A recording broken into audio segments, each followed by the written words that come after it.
The referendum's getting closer, and that means you're going to be hearing from a lot of experts and seeing a lot of polls trying to answer one question. Are Australians going to back an Indigenous voice to Parliament? I would put more than a fibre on a no, probably considerably more. That's Matt Kvortrup. He's a leading expert in referendums across the globe, and his model predicted the shock Brexit result in 2016.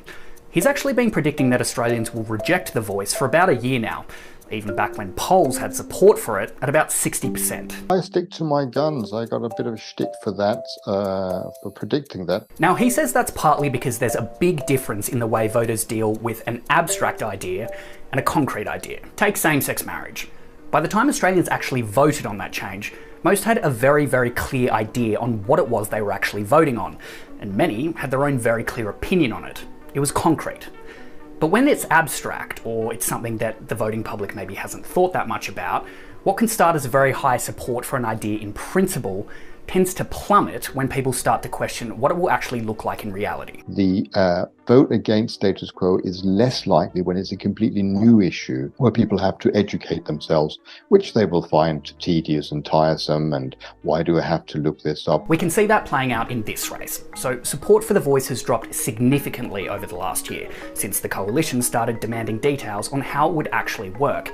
And most polls now have the no camp on course for victory. And they're not just finding more people are ready to vote no, but more of them are certain in their views. There seem to be more what we call soft voters in the yes camp. They're people that are prepared to have their minds changed.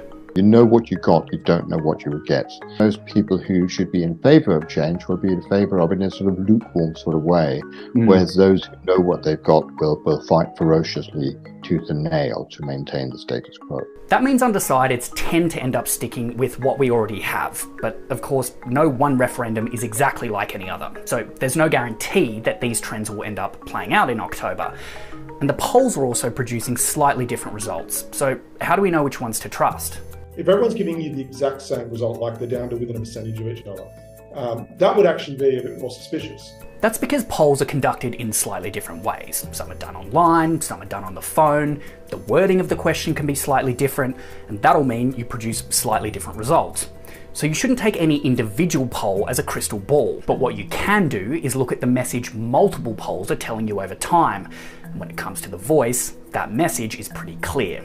It's not good news for the yes camp. It does look like support has declined over the year, and that is something we're seeing across pretty much every survey run by every research firm.